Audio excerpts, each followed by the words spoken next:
सोचिए हर महीने आपकी जेब से पैसा निकलता है, कभी एसआईपी के लिए, कभी ईएमआई के लिए और कभी एफडी के लिए।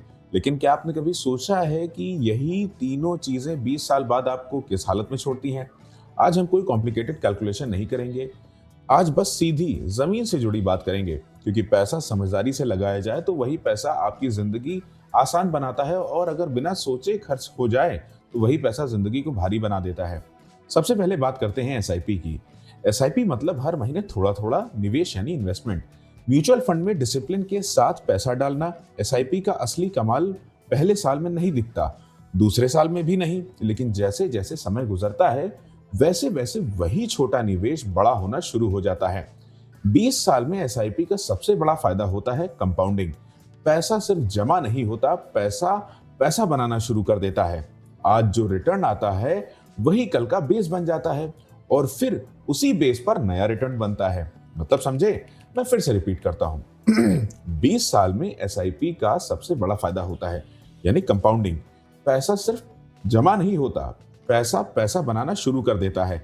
आज जो रिटर्न आता है वही कल का बेस बन जाता है, और फिर उसी बेस पर नया रिटर्न बनता है।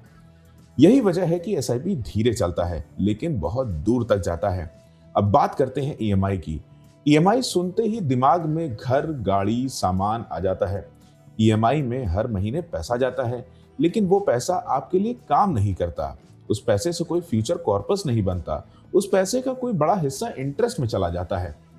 सीधी भाषा में कहें तो एसआईपी पैसा बनाता है और ईएमआई पैसा खा जाता है।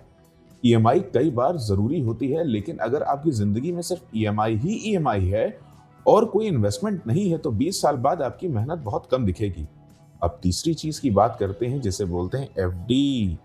एफडी सबसे सेफ ऑप्शन है। बैंक में पैसा रखा, इंटरेस्ट मिला और मन को शांति रही। एफडी का फायदा है कि पैसा डूबने का डर नहीं होता, लेकिन एफडी का नुकसान ये है कि पैसा बहुत तेजी से नहीं बढ़ता। इन्फ्लेशन के साथ साथ एफडी का रिटर्न कई बार बराबर बराबर ही चलता है। मतलब पैसा सेफ है लेकिन वेल्थ नहीं बन रही। अब इन तीनों को 20 साल के नजरिए से देखिए।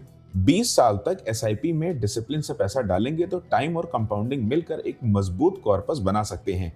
20 साल तक ईएमआई भरते रहेंगे तो सामान तो मिल जाएगा, लेकिन वेल्थ नहीं बनेगी भाई। और 20 साल तक एफडी में पैसा रखेंगे तो पैसा सेफ रहेगा, लेकिन ग्रोथ सीमित रहेगी। यहीं पर फर्क समझ आ जाता है। एसआईपी फ्यूचर के लिए काम करता है, एफडी सेफ्टी के लिए काम करता है, और ईएमआई कन्वीनियंस के लिए। देखिए, समस्या तब होती है जब जिंदगी में ईएमआई तो होती है लेकिन एसआईपी नहीं होती, जब एफडी तो होती है लेकिन लॉन्ग टर्म प्लानिंग नहीं होती। अगर कोई इंसान सिर्फ ईएमआई में फंसा है तो वो मेहनत तो कर रहा है लेकिन वेल्थ नहीं बना पा रहा। अगर कोई सिर्फ एफडी पर भरोसा कर रहा है तो वो सेफ तो है लेकिन आगे नहीं बढ़ रहा। और जो इंसान एसआईपी को समय देता है वही 20 साल बाद खुद को मजबूत हालत में पाता है।